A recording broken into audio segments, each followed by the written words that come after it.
What's up, guys? Hey, I am coming to you live. Well, you're not going to get this live, but I'm recording it, and it's in Thailand. I came over here.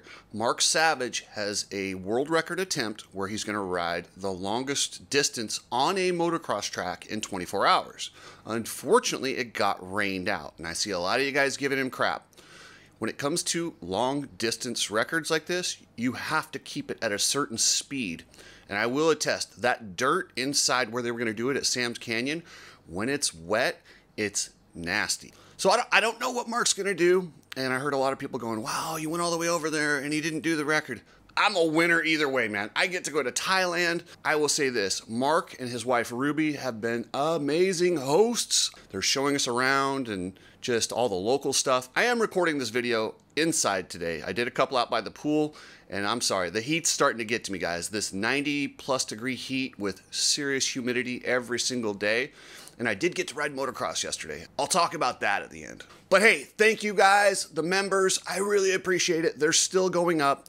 I know my videos aren't quite as frequent, but you know, I will get back on it. I'm on vacation, man. How am I gonna turn down some of the opportunities to go to these places, to go ride at a motocross track in the middle of the hills? I'd love to crank out videos, but if they wanna show me something, I go. Jameson and I rented scooters today. We're gonna go see some elephants, and I'll tell you what, riding on the opposite side of the road is uncomfortable. Yes, I pulled onto the right side once already, and yeah, I gotta be careful. So if something happens to me, it's probably because I went down the wrong lane, but I really need to figure out and focus on doing that. I gotta pay attention when I'm riding that dang scooter. That's enough about that. Let's get into this.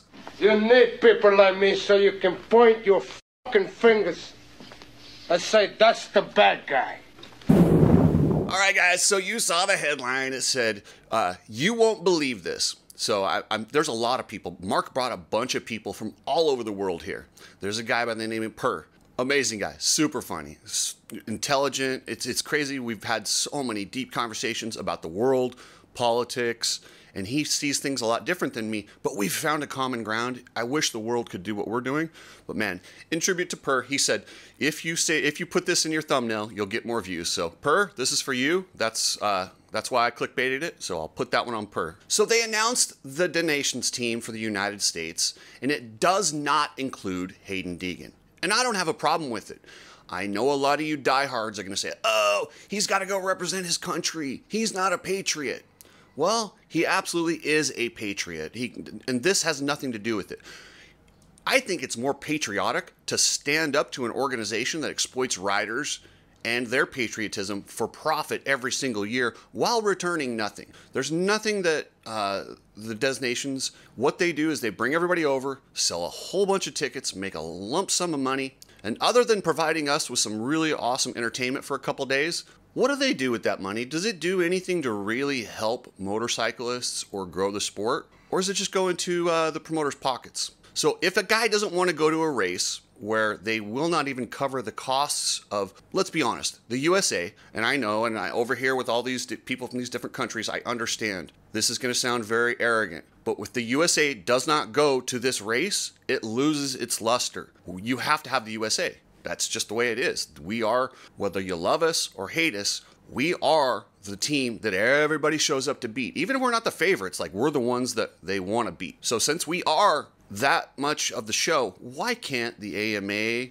or Youthstream or somebody pony up? So these teams shouldn't have to pay a dime. Bobby Regan, they should get offset completely for all the stuff they do. They should be paid for their machines, their motors, tires. They should not be out of pocket on anything.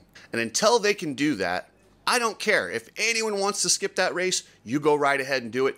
I will not question their patriotism for that. In fact, I think it might be more patriotic to stand up against something like that.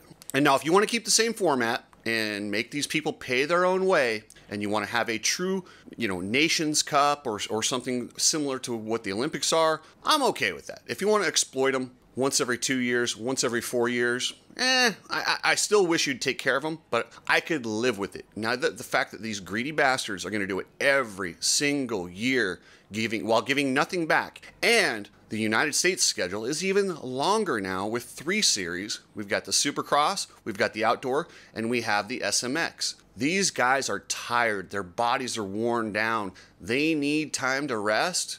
So they're going to start picking which races to take off. They're not going to take off races that pay like SMX, so that leaves donations and some other ones. Now let's get to the guy, Chance Hymas.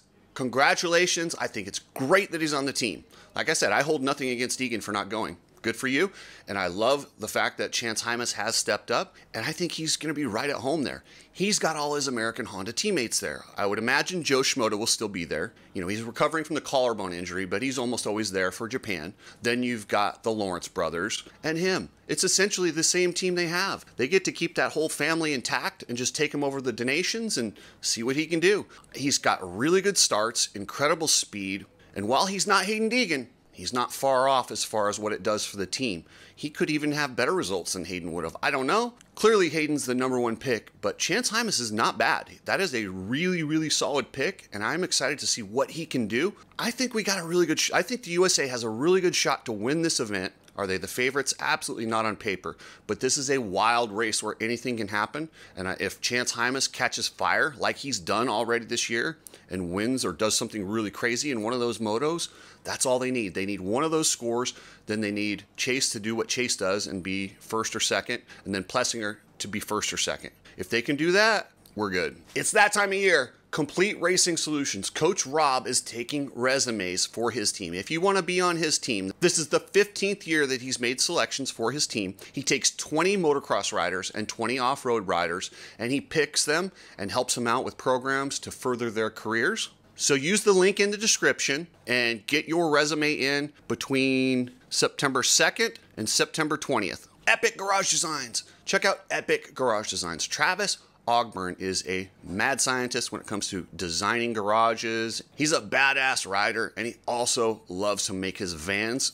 You know, a lot of his stuff that is for garages also works in vans, you know, build outs for at the track. He's got a lot of different stuff. And if you're curious and you want to know about it, just give him a call or head over to epicgaragedesigns.com. SMX this weekend.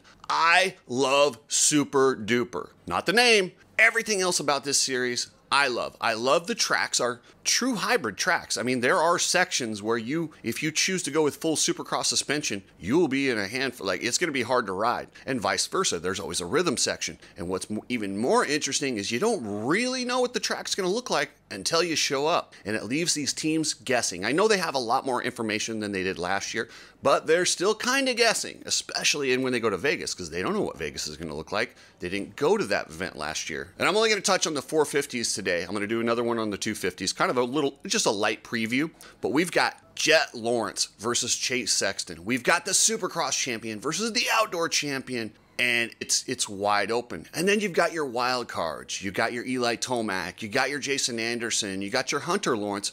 And with this format, with the single points, double points, and triple points, all you got to do is be decent at those first 2 rounds, and anything can happen in that 3rd round. And I forgot to mention Roxon. Roxon is also going to be very tough. He was good last year, but after his kind of dismal 450 ride outdoors, and then I don't want to hold the 250 ride against him, but let's be honest, it wasn't stellar, so it doesn't leave me with a lot of hype. You can never sleep on Roxon. He's just too good. And I hear a lot of people saying that this format, in fact, actually Sav, who I'm with, Mark Savage, is way down on this format. He's like, man, if you win all the motos and have one bad one at the end, you lose the championship. The best guy doesn't win. And I said, yeah, you're probably right. But what happens is you get the best guy in Supercross, the best guy in motocross, and now you have this big entertaining race. It's not.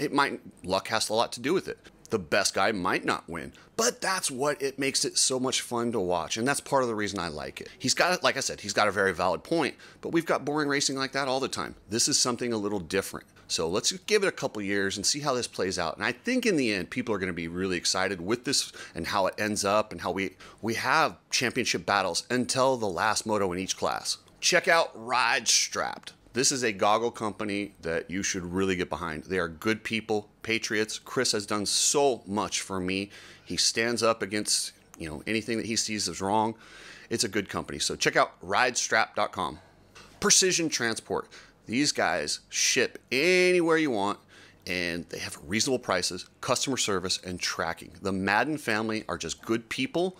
They take pride in what they do and getting your package where it needs to go at the best price. All right, guys, so there is so much to talk about since being in Thailand. This place is amazing. I've never been here. I've been to Argentina, I've been to Mexico, and I've been all over the United States. This is the first time going to this side of the world, and it has been so eye-opening. First off, the Thai people are so polite and nice. You know, I watched The Hangover too. I'm like, oh boy, what's going on? What do we do? It reminds me a lot of Mexico, except for people are way nicer. I'm sorry, Mexico's a little scary. You get to those towns, you never know who's going to shank you or what. But this place looks similar as far as the old buildings. The cost of stuff is crazy. You can buy, I bought a knockoff Red Bull hat for $6.